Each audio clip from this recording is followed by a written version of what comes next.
গল্পে গল্পে গল্প শোনার চ্যানেলে আপনাদের সবাইকে স্বাগত জানাই। আজকে আমি সরঞ্জিত চক্রবর্তীর লেখা গল্প অন্তরালে পড়ে শোনাব। 1858 সাল। তাঁবুগুলো সব জ্বলছে। ব্রিটিশ ফৌজ উন্মত্তের মতো চিৎকার করতে করতে খোলা তরোয়াল আর এনফিল্ড মাস্কেট বন্দুক নিয়ে ঘুরছে। আগুনের শিখায় এখন আকাশ লাল। ঝাঁসির সৈনিকদের সবগুলো ছড়িয়ে ছিটিয়ে আছে ইতস্ততভাবে। এদের মধ্যে ওর বাবাও রয়েছে। ঝাঁসির সৈন্যদলের একটা ছোট্ট অংশের সর্দার ছিলেন শিবলালের বাবা মতিলাল, কিন্তু এই যুদ্ধে তার মৃত্যু হয়েছে। শিবলালকে নিয়ে পালিয়ে এই দূরের পাহাড়ে এসে লুকিয়ে রয়েছে ওর বড় দাদা রতনলাল। ওরা দুজনেই যথেষ্ট আহত। ওদের বাবা ওদের দুজনকে বলেছিলেন এখান থেকে যত দূরে সম্ভব চলে যেতে। আজ ঝাঁসির মহারানী লক্ষ্মীবাই মারা গিয়েছেন, আর তারপর থেকে যেন ব্রিটিশ সৈন্যদের দাপাদাপি বেড়েছে আরও। মহারানী ওদের বাবা মতিলাল পাণ্ডেকে একটা বাচ্চাদের হাতের তালুর মতো সোনার পাত দিয়েছিলেন, যার মধ্যে 7টি হিরে গাঁথা রয়েছে। মহারানী বলেছিলেন এটা যে করেই হোক নানা সাহেবের কাছে পৌঁছে দিতে হবে, কিন্তু সেটা পৌঁছানোর আগেই ব্রিটিশরা এসে হামলা করলো ওদের তাঁবুতে। পাতটা ছিনিয়ে নিল। মতিলাল সেটা রক্ষা করতে গিয়ে প্রাণ দিলেন, আর তার মধ্যে রতন আর শিবু কোনো মতে প্রাণ নিয়ে পালিয়ে চলে এলো এই পাহাড়ের উপরে। রতন আর শিবু এখন বড় পাথরের আড়ালে বসে আছে। রতনের বয়স 16 আর শিবুর 13। এই পৃথিবীতে ওদের আর কেউ নেই। সামনের জীবনটা কি করে কাটাবে ওরা? রতন বলল, আমাদের এখান থেকে দূরে যেতে হবে রে শিবু। এমন জায়গায় যেতে হবে যাতে কেউ আমাদের খুঁজে না পায়। শিবু বলল, আর ওই পাতটা উদ্ধার করতে হবে।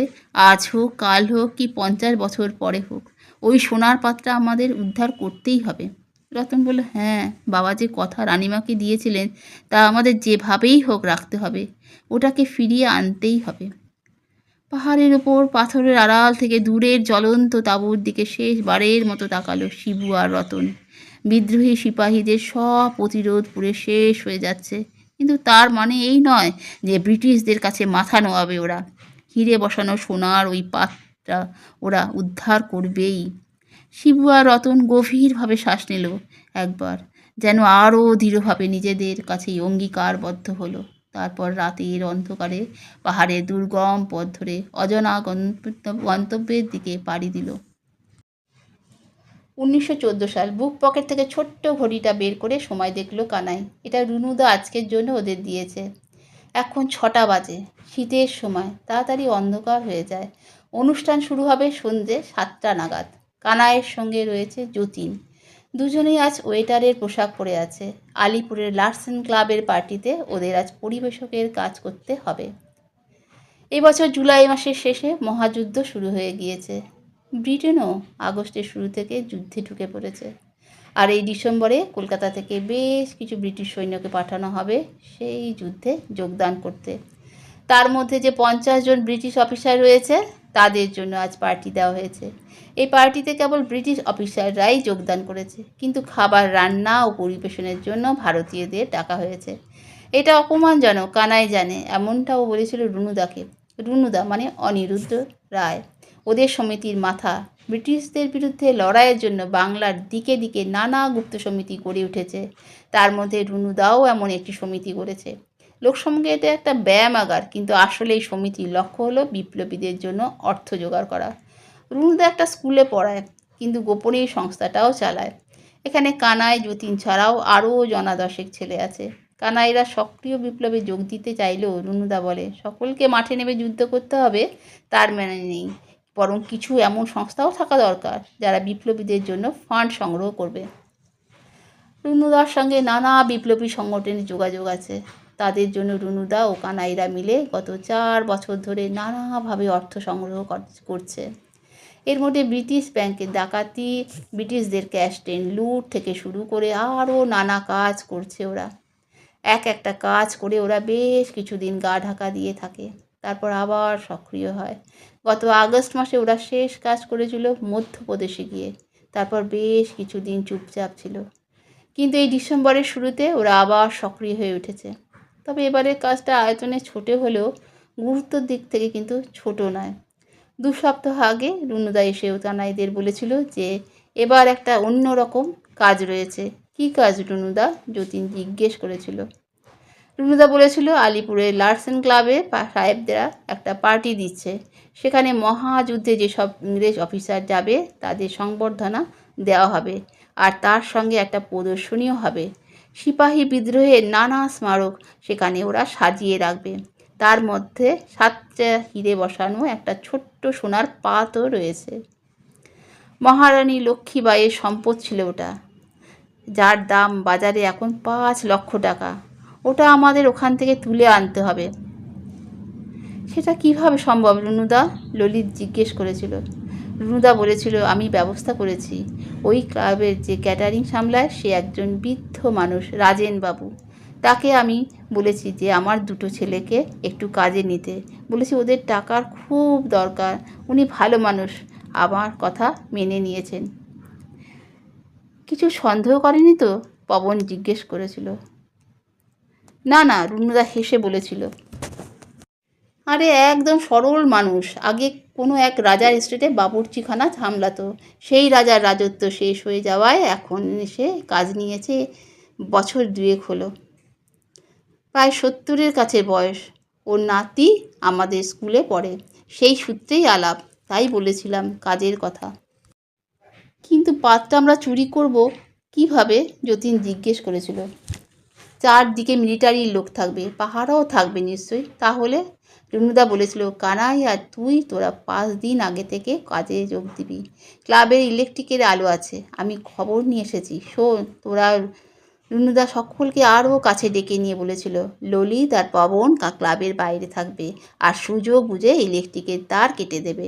সব অন্ধকারে ডুবে যাবে নিমেষের মধ্যে। সেই সুযোগে ওই পাতটা নিয়ে একটা তাসের প্যাকেটের মধ্যে ভরে সেটা জানালার বাইরে ছুটে দিবি। বুঝেছিস? ললিতরা তুলে নেবে প্যাকেটটা। পবন জিজ্ঞেস করেছিল, পাতটা বিক্রি করা যাবে তো? না হলে এত পরিশ্রম মাঠে মারা যাবে। আরে আমি কি সে ব্যবস্থা না করেই কাজে নেমেছি? রুনুদা বলেছিল। আর এটাকে চুরি করা ভাবিস না। জানবি এই দেশের সব কিছু চুরি করে ব্রিটিশরাই বিদেশে নিয়ে যাচ্ছে। ওরাই প্রকৃত লুটেরা। ওই সোনার পাতটা ঝাঁসির রাজপরিবারের সম্পত্তি। সেই পরিবারের একজন এখন এটা ফেরত চাইছেন। তিনি তার জন্য আমাদের যথেষ্ট পুরস্কার মূল্য দেবেন, যা আমাদের বিপ্লবের কাজে যুক্ত অন্য সমিতির ভাইদের কাজে লাগবে। বুঝেছিস? সবই বুঝেছে কানাই আর যতীন। সেই মতো গত 5 দিন হলো ওরা এই ক্লাবে কাজে যোগ দিয়েছে। ওদের মধ্যে প্রধান যে মানুষটি, তাকে বলা হয় চিফ শেফ। তার নাম রাজেন বিশ্বাস। মানুষটি বয়স্ক, পাকা চুল, খুবই নম্র আর ভদ্র মানুষ। কাজের প্রথম দিনই রাজেন ওদের বলে দিয়েছেন যে এখানে কাজ করতে হলে খুবই নিয়ম মেনে কাজ করতে হবে। রুনুবাবুর অনুরোধে কাজে রাখা হলেও সামান্য ত্রুটি দেখলেই কিন্তু ছাড়িয়ে দেওয়া হবে। বলেছেন যাই হোক না কেন রান্নাঘরের কাজ যেন বন্ধ না হয়। এই কদিনে কানাই দেখেছে রাজেনবাবু খুবই নম্র আর ভদ্র, কিন্তু ব্রিটিশদের সামনে যেন একটু বেশি ঝুঁকে থাকেন। এতে ওরা বিরক্ত হলেও কাজের জন্য সব সহ্য করে নিয়েছে। আর আজ সেই কাজের দিন, বা ঠিকভাবে বললে কাজের সন্ধে। ক্লাবের পেছনের দরজা দিয়ে ঢুকে প্যান্ট্রিতে চলে গেল ওরা। ক্লাবের ওয়েটারদের নির্দিষ্ট পোশাক পরতে হয়, সেটা ওরা আগেই পরে এসেছিল। প্যান্ট্রিতে গিয়ে দেখলো রান্না হচ্ছে, খাবার ও অন্যান্য পানীয় সাজানো চলছে। রাজেনবাবু গম্ভীরভাবে সব তদারকি করছেন। সকলের শেষে সাহেবদের জন্য প্রিয় ফিশ ফ্রাই ভাজা হবে, সেটা নাকি রাজেনবাবু নিজেই ভাজবেন। ঠিক 7টার সময় গান দিয়ে পার্টি শুরু হলো। স্টুয়ার্ট নামের একজন সাহেব পিয়ানো বাজিয়ে গান গাইছে। বড় হলের মধ্যে 80 লোক দাঁড়িয়ে বা বসে রয়েছে, আর হলের একদিকে সার দিয়ে নানা জিনিস এক্সিবিট হিসাবে রাখা আছে। কানাই দেখে নিল হিরে বসানো সোনার পাত্রটা সুন্দর একটা স্ট্যান্ডের ওপর সাজানো রয়েছে। কোনো ঘোরাটোপ নেই, থাকবেই বা কেন? এটা কে নেবে এখান থেকে? কার সাহস হয়েছে এমন? কানাই ট্রেতে করে খাবার দেওয়ার নাম করে মনে মনে পা মেপে দেখে নিল জিনিসটা প্যান্ট্রির দরজা থেকে ঠিক কতটা দূরে রয়েছে। পবন ঠিক 7:30টার সময় ক্লাবের আলো বাইরে থেকে কেটে দেবে। তখন কানাই থাকবে প্যান্ট্রির দরজার সামনে। তবে একটা সমস্যা আছে, শীতকাল বলে ক্লাবের সব জানলাগুলো বন্ধ। ও যতীনকে বলেছে যে একটা জানলার সামনে দাঁড়াতে। মোক্ষম সময়ে ও পাতটা তাসের প্যাকেটের মধ্যে ভরে যতীনকে দেবে, আর যতীন চট করে একটা জানালা খুলে সেটা বাইরে ছুঁড়ে ফেলে আবার জানলাটা বন্ধ করে দেবে, কিন্তু সবটাই করতে হবে অন্ধকারের মধ্যে। আবার ঘড়ি বের করে সময় দেখলো কানাই। প্রায় 7:30 বাজে। ও উত্তেজনায় সামান্য ঘামছে। সব ঠিকমতো হবে তো? প্যান্ট্রির দরজার সামনে গিয়ে গিয়ে এবার দাঁড়ালো কানাই, আর চোখ দিয়ে ইশারা করলো যতীনকে। দেখলো ক্লাবের মধ্যে সাহেবেরা খাওয়া দাওয়া নিয়ে ব্যস্ত আছে। ও তাকালো একপাশে রাখা এক্সিবিটের দিকে। ওই তো পাত্রা রাখা। ও মনে মনে গুনতে শুরু করলো, 1 2 3 4, আর ব্যাস তখনই ঝপ করে আলো চলে গেল। নিমেষের মধ্যেই সব নিশ্চিন্ত অন্ধকারে ডুবে গেল। একটু পরেই প্যান্ট্রি থেকে মোমবাতি আর তেলের ল্যাম্প নিয়ে আসা হবে, আর তার আগেই ওকে কাজটা সারতে হবে। ও দ্রুত পা মেপে এগোলো।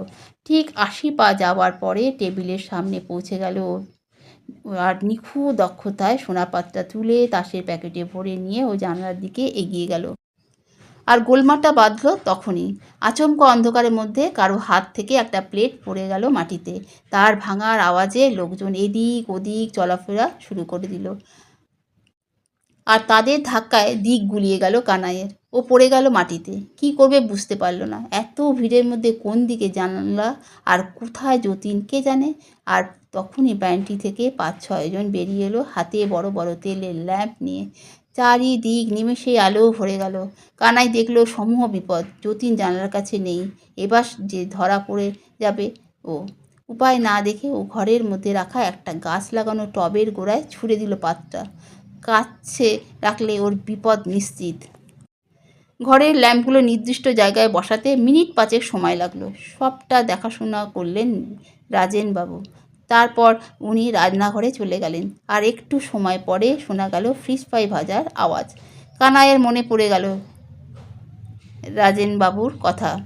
সে যে যাই হোক না কেন, রান্নাঘরের কাজ থামানো চলবে না। Where is the plate? আচমকা জেনারেল আর্চার চিৎকার করে উঠল, আর ঘরের সকলে ওই দিকে তাকালো। সত্যি তো, হিরে বসানো সোনার পাত কোথায়?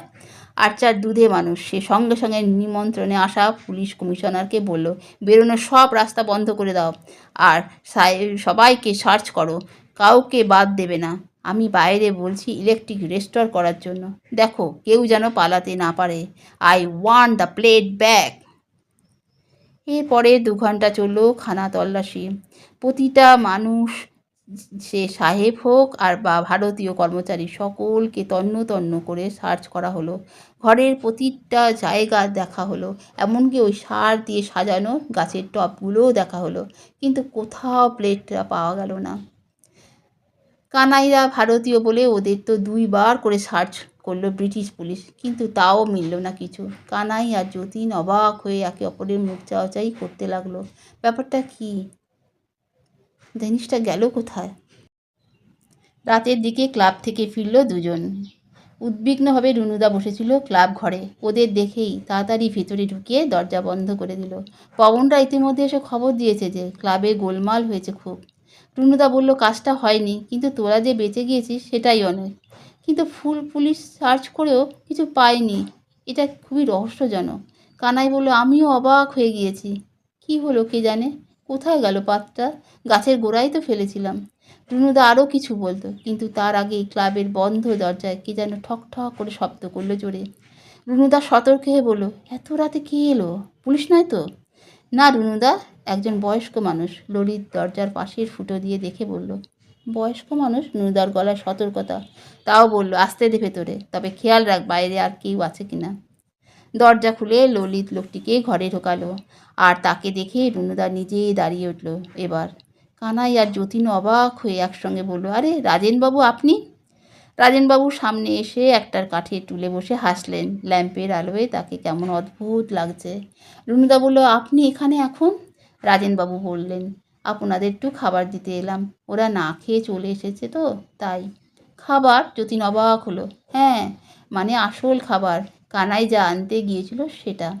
বলেই রাজেনবাবু ঠোঙা থেকে 4টে ফিশ ফ্রাই বের করে ঠোঙার উপরে রাখলেন, আর তারপর সকলকে অবাক করে দিয়ে একটা ফ্রাই ভেঙে তার মধ্যে থেকে বের করে আনলেন হিরে বসানো ছোট্ট সোনার সেই পাতটা। রুনুদা সহ সকলে অবাক হয়ে তাকিয়ে রইল। এটা কি হলো? ম্যাজিক নাকি? বললেন, কানাই ছুঁড়ে ফেলেছিল পাতটা। আমি সেটা তুলে নিয়ে ফিশ ফ্রাইয়ের মতো করে ওপরে বেডিং করে ভেজে সরিয়ে রেখেছিলাম। ফ্রাইয়ের মধ্যে মিশেছিল বলে কেউ বুঝতেই পারেনি। এবার এটা ঝাঁসির সেই মানুষটিকে আপনারা স্বচ্ছন্দে দিতে পারবেন, কোনো অসুবিধা হবে না। আপনি জানেন এসব? রুনু অবাক হলো। আপনি আপনি কে? আমি সামান্য একজন মানুষ যার বাবা মহারানী লক্ষ্মীবাঈয়ের হয়ে কাজ করতেন। সিপাহী বিদ্রোহের সময় থেকে এই সোনার পাত আমি ও আমার দাদা আবার ফিরিয়ে দেব সংকল্প করেছিলাম, যা আজ পূর্ণ হলো। আমি রাজেন বিশ্বাস নই। এই ছদ্মনামের আড়ালে আমি এত বছর এই কাজের অপেক্ষায় ছিলাম। আমি জেনে বুঝেই কানাইদের কাজে যোগ দিতে বলেছিলাম রুনুবাবু। আমি আপনাদের সব খবরই জানি। রুনুদা অবাক হয়ে জিজ্ঞেস করলো, এত বছর? আপনি আসলে ঠিক কে? বয়স্ক মানুষটি সামান্য হেসে বললেন, আমি একজন সামান্য ভারতীয়। আমার নাম শিবলাল পান্ডে। আমার চ্যানেলে সুন্দর সুন্দর গল্প শুনতে হলে অবশ্যই আমার চ্যানেলটি সাবস্ক্রাইব করতে হবে। গল্পটি কেমন হলো কমেন্ট বক্সে লিখে অবশ্যই জানাবেন। আজকের মতো এখানেই শেষ করছি। সামনে আবার দেখা হবে একটা নতুন গল্পের সাথে।